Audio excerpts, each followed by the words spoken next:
Thank you for standing by, and welcome to World Kinect Corporation's fourth quarter 2025 earnings conference call. At this time, all participants are in a listen-only mode. After the speaker presentation, there will be a question-and-answer session. To ask a question during the session, to remove yourself from the queue, I would now like to hand the call over to Braulio Medrano, Senior Director of FP&A and Investor Relations. Please go ahead.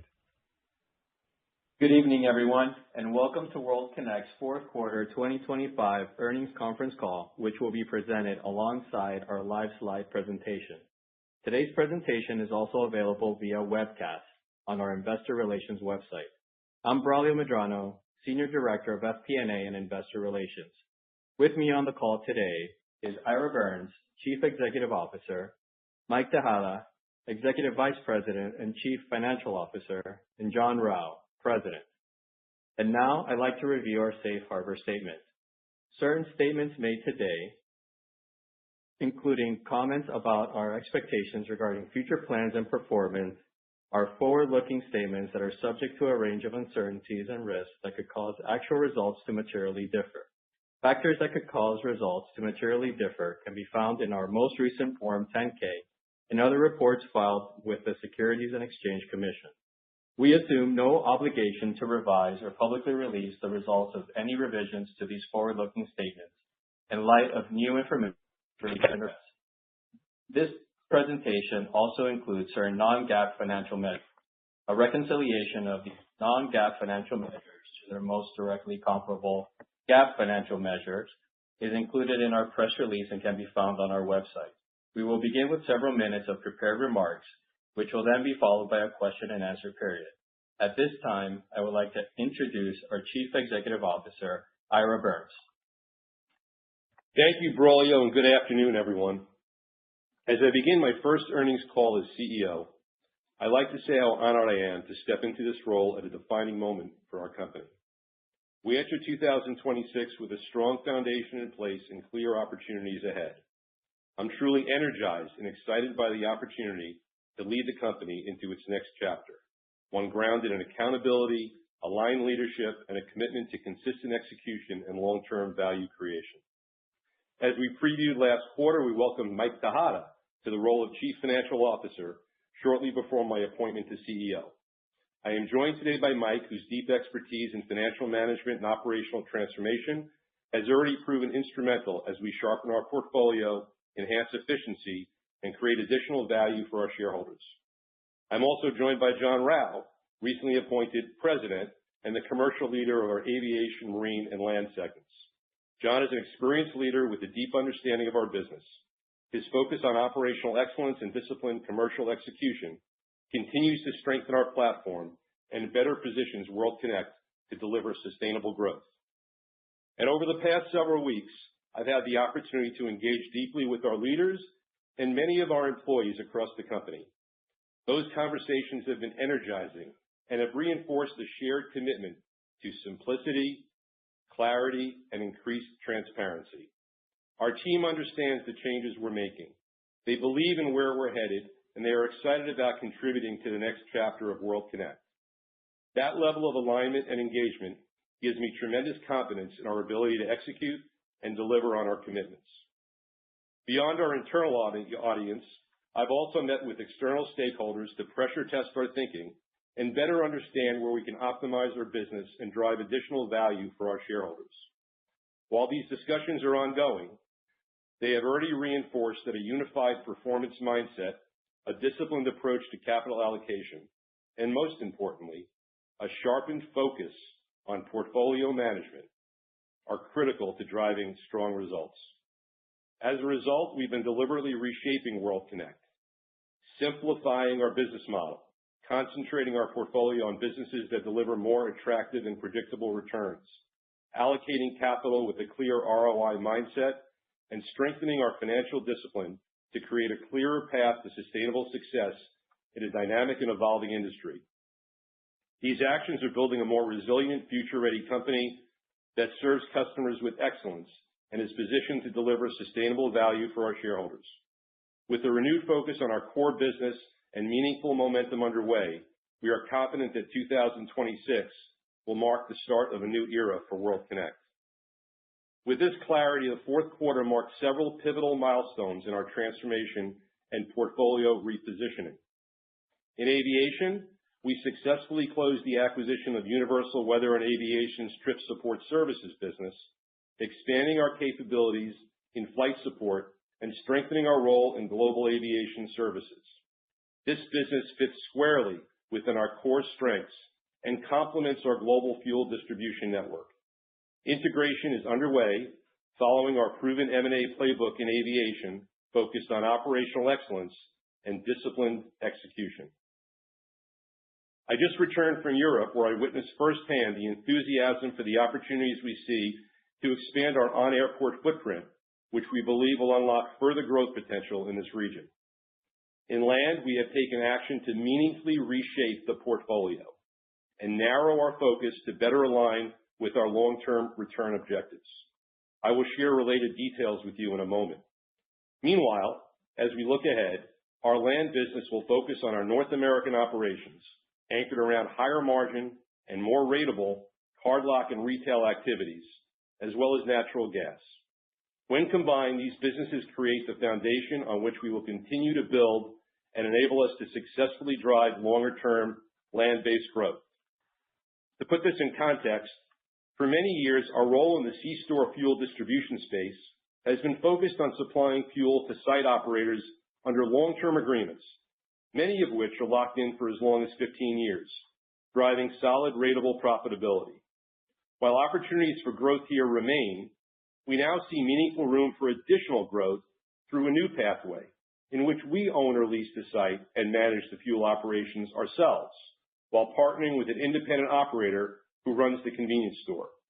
This approach increases our margin, reduces upfront capital incentives and credit risk, and opens a much larger growth opportunity in the C-store fuel distribution space. In turn, we expect to drive synergies over time as we leverage this new model that more closely aligns our card lock and retail business activities. Ultimately, we expect the targeted changes we are making and the broader strategic shift across our land segment to enhance returns and significantly improve profitability in 2026, while also providing increased transparency regarding the business's long-term growth potential. Summarizing the actions we have taken to reshape the land portfolio. In Europe, we made the decision to exit our power, energy management, and related sustainability service businesses, steps that now shift our focus almost entirely to North America and our core businesses that have proven to deliver more consistent profitability and returns. In North America, as part of our ongoing efforts to streamline our portfolio and further sharpen our strategic focus, we have also recently entered into an agreement to sell our tank wagon delivery and lubricants businesses to Diesel Direct, a national mobile fueling business based in Stoughton, Massachusetts. We expect to close this transaction during the second quarter of 2026. In terms of the transportation model for our remaining core land business in the U.S., we have also made the decision to fully outsource our transportation requirements to drive additional operating efficiencies. We expect this transition to also reduce capital requirements going forward, ultimately allowing us to redeploy resources towards higher value opportunities. It's also very important to recognize that as a result of the strategic changes we've made, we plan to redeploy associated capital into core areas of our business that deliver stronger and more consistent returns. Mike will share additional details on the proceeds from the exits, as well as related one-time charges. Overall, we are making meaningful progress in optimizing our portfolio. The actions we've taken have simplified our business, reduced complexity, and positioned our land segment for more consistent and predictable performance. Our strategy is now very clear: build a more focused and efficient company that delivers stronger, longer-term returns as we continue strengthening our core businesses through 2026 and beyond. Let me now quickly turn to a summary of our fourth quarter results. Overall, our performance fell short of where we expected it to be for a couple of reasons. While aviation results were up year over year, benefiting from the Universal acquisition, margins in our core fuels business were impacted by a somewhat more competitive market environment during the quarter. In addition, weaker land performance was driven principally by underperformance in the lower return lines of business we are in the process of exiting as part of our broader portfolio repositioning. The good news is that our core business in land, cardlock, retail, and natural gas performed generally as expected during the fourth quarter. Mike will provide additional details during his prepared remarks. While our fourth quarter and full year 25 results fell a bit short of expectations, the strategic actions we are taking, particularly within our land business, represent a meaningful operational transformation and an inflection point for our business. It is important to note that a portfolio transformation like this doesn't happen overnight. While much of our attention in 2025 was focused on our strategic repositioning, the majority of the work is now largely behind us. Our 2026 outlook reflects our strong conviction that the structural changes in place reduce competing priorities, thereby simplifying the business, enabling greater focus on growth in our core businesses, and positioning us for more consistent performance as we move through the year. With that, I'll now pass the call over to Mike for his first inaugural review of our financial results. Mike? Thank you, Ira, and good afternoon, everyone. Before I begin, I want to say how grateful I am to be joining you today in my first earnings call as CFO during a period of meaningful transition for the company. As many of you know, I've worked closely with Ira and our leadership team for many years, and stepping into this role, my focus is clear: provide greater transparency around our underlying performance and a clearer line of sight into long-term value creation. Before reviewing our results, I want to briefly address our use of non-GAAP measures. As Ira discussed, 2025 was a year of meaningful transition for World Kinect. Over the course of the year, we took deliberate actions to reshape our portfolio, exiting non-core and underperforming activities, and refocusing the company on businesses that deliver improved operating leverage, stronger cash flow, and returns on capital. As a result, our GAAP results this quarter reflect additional actions we have taken to further improve the quality and durability of our future earnings. Reconciliations are available on our investor relations website and in today's webcast materials. Total non-GAAP adjustments in the fourth quarter were $325 million, or $296 million after tax. The most significant of which was $247 million of non-cash intangible and other asset impairments, primarily within our land segment. These impairments were driven in large part by our decision to exit additional lines of business that did not meet our return thresholds or align with our long-term strategy. We also recorded an additional $77 million of restructuring and exit-related charges in the quarter, also largely tied to these land exits, as well as broader transformation initiatives we have previously discussed. While the majority of the financial impact from our portfolio repositioning is now behind us, we anticipate some residual, non-recurring exit-related costs into the first half of 2026 as the remaining transactions close and activities wind down. Importantly, these actions substantially complete the land portfolio repositioning we began in late 2024 and position us in 2026 with stronger earnings base and improved visibility. With that context, let's turn to our operating results, which exclude these non-GAAP adjustments. On a consolidated basis, fourth quarter volume was 4.2 billion gallons, down 5% year over year. For the full year, volume totaled 16.9 billion gallons, down approximately 4%. Fourth quarter gross profit was $235 million, down 9% year over year and slightly below guidance, driven primarily by lower profit contribution in our land business. For the full year, consolidated gross profit was $948 million, down 8% from 2024. This reflects year-over-year declines in marine and land gross profits of 21% and 22% respectively, partially offset by strong growth in aviation. I'll now walk through each segment to provide more details on the quarter and the full year. Starting with aviation. In the fourth quarter, aviation volumes were 1.8 billion gallons, down 5% year over year as a result of more disciplined focus on maintaining appropriate return levels. Full year aviation volume was 7.1 billion gallons, modestly lower than the prior year.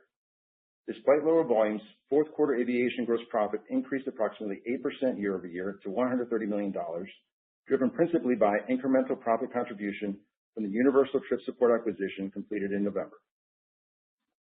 Overall, however, results in our core fuel business were slightly weaker than anticipated, driven by increased competitive pressure impacting our margin versus what we had been experiencing for much of the year, which had been running above our historical average. For the full year, aviation gross profit totaled $526 million, up 8% year over year. As we look ahead to 2026, we expect first quarter aviation gross profit to be up year over year, driven by the benefits of our trip support acquisition and continued organic growth internationally, which we expect to more than offset continued competitive pressure. Aviation remains the cornerstone of our portfolio, supported by a strong global network, expanding service capabilities, and attractive long-term demand fundamentals. Shifting to land. In the fourth quarter, land volumes declined 9% year over year, and for the full year, land volumes totaled 5.6 billion gallons, down 8%. These declines were primarily driven by our exit activities as we deliberately reduced exposure and have been exiting underperforming and non-core businesses. Fourth quarter land gross profit was $71 million, down 32% year over year and slightly below our expectations, driven principally by unfavorable market conditions impacting certain non-core businesses, some near-term impacts of our strategic exit from these activities, as well as the impacts from businesses we have already exited, including Brazil, certain operations in North America at the end of 2024, as well as our UK land business in the second quarter of 2025. For the full year, land gross profit was $298 million, down 22%, largely driven by unfavorable market conditions in our European power business and parts of our North America liquid fuels business, non-core activities we are in the process of exiting, as well as the impacts of businesses we had exited at the end of 2024 and earlier in 2025. Additionally, as Ira mentioned, as part of our exit activities, we recently entered into an agreement to sell our North American tank wagon delivery and lubricants businesses. While we recorded associated non-cash impairment charges of $85 million in the fourth quarter, we expect the transaction, upon closing, to return approximately $100 million of capital to the business through sales proceeds and the recovery of working capital. While near-term results were below our target levels, the actions we have taken meaningfully improve the quality of expected returns of the land business. Going forward, land will be focused primarily in North America across three core areas: card lock, retail, and natural gas.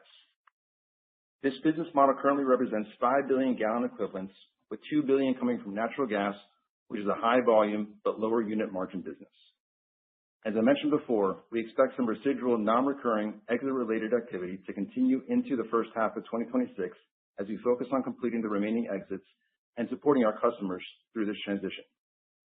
As we look ahead into 2026, while we expect full-year volumes and gross profit in our refocused land business to be meaningfully lower year over year, we expect adjusted operating income to nearly double as a result of exiting these underperforming land businesses, resulting in a materially improved and simplified cost structure.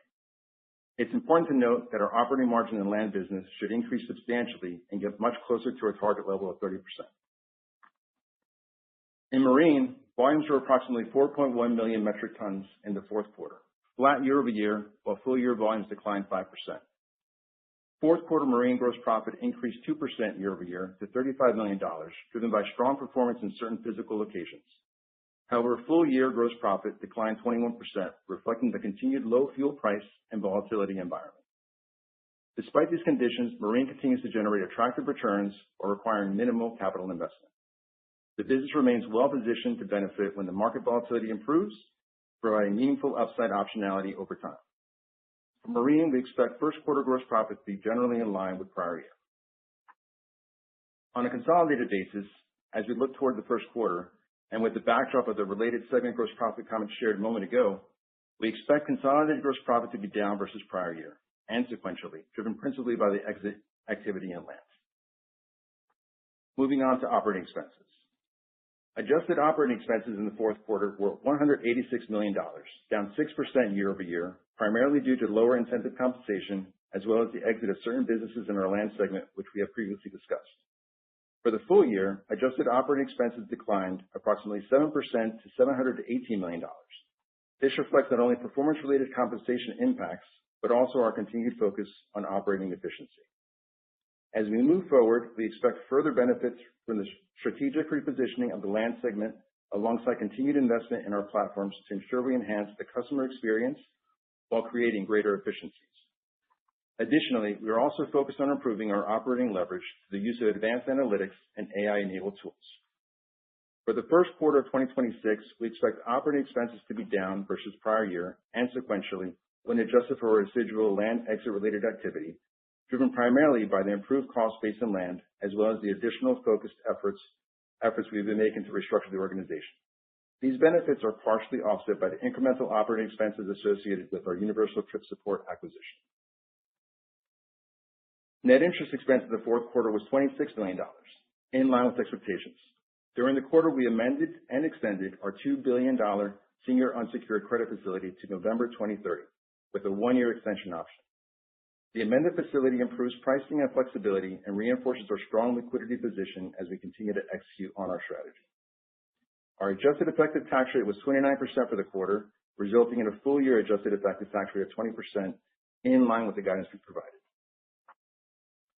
Before turning to cash flow, I want to spend a moment on an important change to how we will provide financial guidance this year.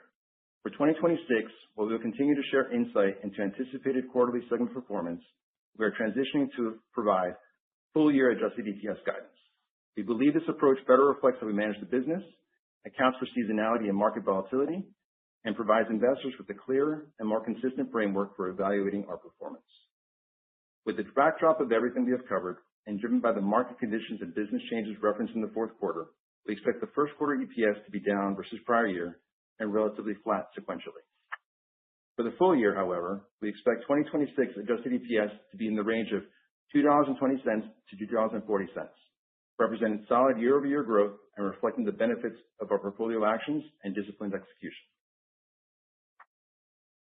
Looking next at our cash flow and capital allocation. In the fourth quarter, we generated $34 million of operating cash flow and $13 million of free cash flow. For the full year, operating cash flow totaled $293 million, slightly ahead of our expectations, while free cash flow came in at $227 million, exceeding our targets for the year. Combined with 2024, we have generated $419 million of free cash flow, also ahead of our long-term objectives. Strong cash generation enabled us to continue to return capital to our shareholders. In the fourth quarter, we repurchased $40 million worth of shares, bringing full-year repurchases to $85 million. Total capital return through dividends and buybacks in 2025 was $126 million. Additionally, our board recently approved an incremental $150 million share repurchase authorization, and subsequent to year-end, we completed an additional $75 million in share repurchases, underscoring our confidence in the business and our disciplined approach to capital allocation. As we look ahead, I'll leave you with a few key points. Aviation remains the foundation of our portfolio, delivering strong results in 2025 while expanding our international presence and global service offerings. While we expect some increased competitive pressure versus 2025, the core business is strong and remains positioned for sustainable growth. Land reached a turning point in 2025. We simplified the portfolio, reset the earnings base, and improved long-term return potential. We expect continued improvement as we move to 2026 with stronger operating margins and a significant increase in operating income. Marine continues to demonstrate resilience, generating attractive baseline returns and offering significant upside when market conditions improve. Financial discipline remains central to how we operate, from cost management to capital allocation. Most importantly, however, we enter 2026 as a simpler and more focused World Kinect, with clear priorities and improved visibility into earnings growth. Looking ahead, our focus is on disciplined execution, strong cash flow generation, and continued progress toward our long-term margin and return objectives. Additionally, as we operate a simpler and more focused portfolio, we will strive to increase the transparency of our business model and our expectations of the business at the segment as well as at the consolidated level. With that, I'll turn the call to Latif for the Q&A session. Thank you. Thanks, Mike. Thank you. As a reminder, to ask a question, you will need to press star 11 on your telephone. To remove yourself from the queue, you may press star 11 again. Please stand by while we compile the Q&A roster. Our first question comes from the line of Ken Hoexter of Bank of America. Please go ahead, Ken. Hey, great, and thanks for the detail. Ira, Mike, and John, welcome to everybody to new positions, and and great to hear the move to simplify the business and provide the clarity. So, Ira, maybe just start off with, you've made an acquisition here on Universal Trip. Maybe talk about scale of revenues, op income, volumes for that. And then also on the sale of the tank wagon business, maybe talk to us about the impact we should expect on volumes, revenues, or what have you as we move into the second half. Just to kick that off. Thanks. Good to hear your voice, Ken. Thanks for the questions and thanks for being here. So starting on Universal, remember that's a service business, so there's no volume, and the approximate gross profit number for that business, which I think we shared at the time we closed the deal, is about $70 million. So we had a couple. Remember, we had a couple of months under our wings in 2025 because we closed at the beginning of November. So we'll see. So the year over year won't necessarily be the full 70, but the actual impact on 2026 will be somewhere around $70 million. In terms of the exits, I'll let Mike give you a high level on that. Yeah, I mean, we're shutting about 1 billion gallons worth of volume between all our exits. Related to the Diesel Direct transaction, that we're receiving about $100 million between cash proceeds and return of working capital. So we should be in a pretty good position. We did take some non-cash, impairment related charges in the fourth quarter, but much better positioned for the go forward. In terms of, profit contribution and everything, I think, these exits, in totality are, positioning us much better going forward. And, we will obviously kind of exceed expectations as we go forward. Our expectations are to exceed that as we move forward. Yeah, so Ken, just to follow up, so the exits in totality, right? Power, energy management and sustainability services in Europe, and then the piece that Mike just talked about, unfortunately, they weren't really delivering much of anything in terms of operating profit. They were tying up capital. They involved more capital investment if we really wanted to have a chance to grow those businesses in a meaningful way. And we were just dedicating a lot of attention to those areas, which I would generally define as non-core. So it made a lot of sense to make the move. As Mike mentioned, it's got a bigger impact on volume than it does on profitability. It'll bring back capital, increase our returns, and most importantly, allow us to focus on the parts of that business that we've talked to you the most about over the years, right? Retail, and then more recently, Cardlock after the Flyers acquisition. Those two pieces of the pie will become the cornerstone of that business, and that's where we think we have some real growth opportunities. We're already delivering solid margins and returns. And as I mentioned in my prepared remarks, there are some newfangled opportunities in that space to enable us to pursue growth that we really hadn't thought about, several years ago. It'll be easier for us to explain that business to you. I know if you go back a few years, there were 15 different pieces to the pie, and now it'll principally be 3. There's a couple of smaller, inconsequential pieces, but almost the entire business, once we're out of these activities that we're exiting, will be Cardlock, retail, and natural gas. So, Mike, in your presentation, you talked about changing to just annual guidance, staying away from quarterly. But before, when you had the European business, there was always the big move of seasonality, European land, right? The UK land, right? There was seasonality in first quarter, fourth quarter. How should we think about it now as you exit these businesses? Is it going to be more ratable, more balanced? Is it something we won't see through 1Q, 2Q because of the pending sales, and we'll see it in the back half? Maybe just as an initial thought, as you just give that annual guidance, how we should lay that out. Yeah, Ken, for land, I think the seasonality story kind of, falls away a little bit with the UK land sale that we had. And a lot of these exits and activity we're doing as well kind of further, while it wasn't as big of an impact, it kind of further kind of decreases that rate of relief. Now, it will take a little bit of time to kind of get into, the go-forward run rate, I would say, in land. But overall, the seasonality picture, is much improved in land. I think the main seasonality story for the company now is really related to aviation, and that's with demand in flights. And, but that should cover it for land. Yeah, I'll add to what Mike said, Ken.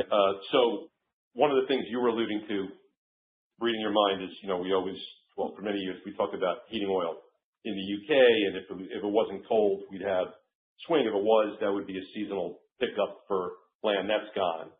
We do have natural gas, which does have some seasonality associated with it. Obviously, you're selling more natural gas in the winter months than the summer months. It's not necessarily as pronounced as the heating oil story was. And then aviation always has its seasonally strongest quarters in Q2 and Q3. So we still have meaningful enough seasonality where, we start with our weakest quarter of the year.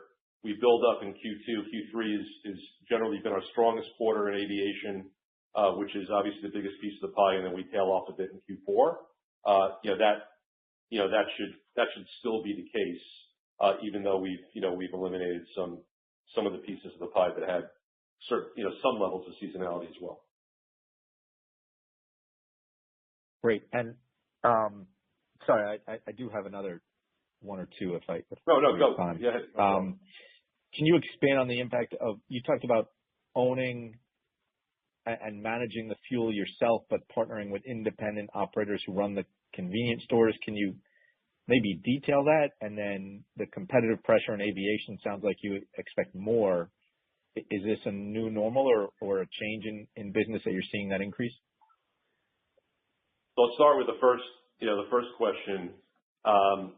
That model is growing in popularity in the C-store space in the U.S. Call it a hybrid model. We're still focused on growing the model that we've talked about for many years, but there are scenarios where we find opportunities to grow the business that weren't as simple with the simple distribution model that we had in the past. If we're willing to take an ownership, or we don't have to own the site, we can lease the site, position ourselves. Interestingly enough, it's actually a somewhat better cash flow model because when we enter into those long-term arrangements, we generally have incentive type payments that go out up front that we earn back over the life of the 7, 10, 15-year deal, which no longer would be the case in this newer model. And we own the fuel, therefore we're reaping a higher margin on the fuel. It's actually a good cash flow model, so it won't necessarily increase our working capital position because we've got extremely solid credit terms in that part of our business. So it just opens up doors for us to find more growth in that part of the market that we hadn't really focused on historically. We're looking at it very carefully. We're understanding that we own the asset. We have to make sure that the economics make sense and we generate the returns that we want.